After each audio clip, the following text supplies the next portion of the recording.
Olá! Hoje a gente vai mergulhar fundo num livro que é simplesmente fascinante. Ele resgata uma figura histórica lá do século XVI que foi, por muito tempo, esquecida. E o mais incrível, o filósofo Ernest Bloch, que escreveu a obra, consegue conectar uma antiga rebelião de camponeses com uma das ideias mais potentes que existem, a esperança. O livro é esse aqui, Thomas Müntzer, Teólogo da Revolução. E olha, ele já tem mais de um século, mas parece que foi escrito ontem. É um convite para a gente revisitar um momento histórico que foi um verdadeiro divisor de águas, mas que muitas vezes é contado de um jeito, bem, meio torto. E a gente vai ver tudo isso por uma lente filosófica completamente nova. Bom, então, o que a gente vai ver hoje? Primeiro, vamos conhecer quem foi esse teólogo revolucionário. Depois, vamos falar sobre o filósofo que o redescobriu, o Ernest Bloch. Na sequência, a gente entra no grande conflito da reforma, entende a ideia genial de reabilitar a utopia e, para fechar, as perguntas que Bloch nos deixou e que continuam super atuais. Então, vamos começar pelo começo. Quem era, afinal, Thomas Müntzer, essa figura central do livro? Thomas Müntzer foi uma peça importantíssima na Reforma Protestante. Só que a história dele é bem diferente da de outros nomes famosos, como Lutero. A verdade é que, muitas vezes, a história de Müntzer foi deixada de lado, ou pior, contada de forma bem distorcida. É que muito da vida dele continua sendo um mistério, sabe? Um quebra-cabeça com várias peças faltando. E para piorar, as primeiras biografias foram escritas justamente por seus inimigos. O resultado? Pintaram o cara como um vilão. É exatamente por isso que o resgate que o Bloch faz é tão importante. Ele nos mostra um outro Müntzer, o coração de uma reforma que era popular, que vinha do povo. Agora, vamos dar um salto no tempo. Quase 400 anos depois, um filósofo incrível decidiu encarar o desafio de reinterpretar o Müntzer. Vamos conhecer esse cara? E não era um historiador qualquer, não. Ernst Bloch foi um dos gigantes do pensamento do século XX, um filósofo complexo, provocador, que não tinha medo de mexer em vespeiro. E olha só como o próprio Bloch era visto, como um herético, um renegado. Essa fama de pensador rebelde, de alguém que rema contra a maré, talvez seja o que fez dele a pessoa perfeita para entender um revolucionário como Müntzer. Era um rebelde entendendo outro.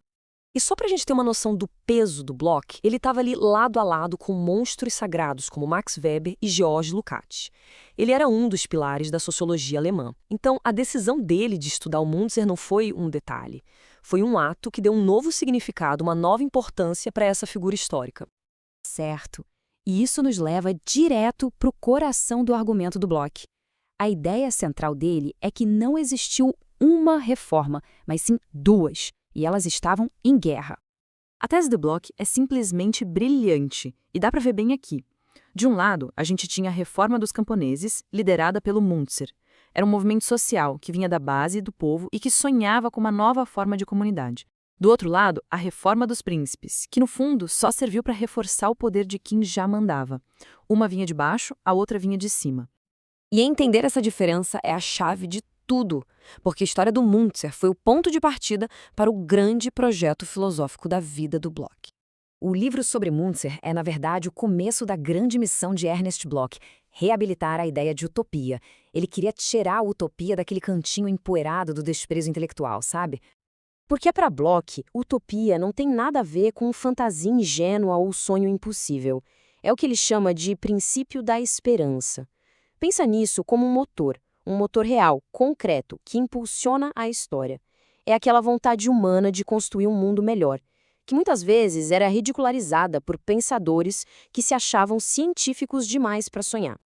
E com essa ideia em mente, a história deixa de ser uma linha reta, bonitinha, de progresso. Ela vira, nas palavras do próprio Bloch, uma viagem dura e perigosa, uma peregrinação movida por essa busca incansável por um futuro que ainda não chegou. E aí a gente chega no ponto principal. Como é que essas ideias de séculos atrás ainda conversam com a gente hoje? E como conversam? Bloch nos joga uma pergunta que parece ter sido feita ontem, em plena era de fake news.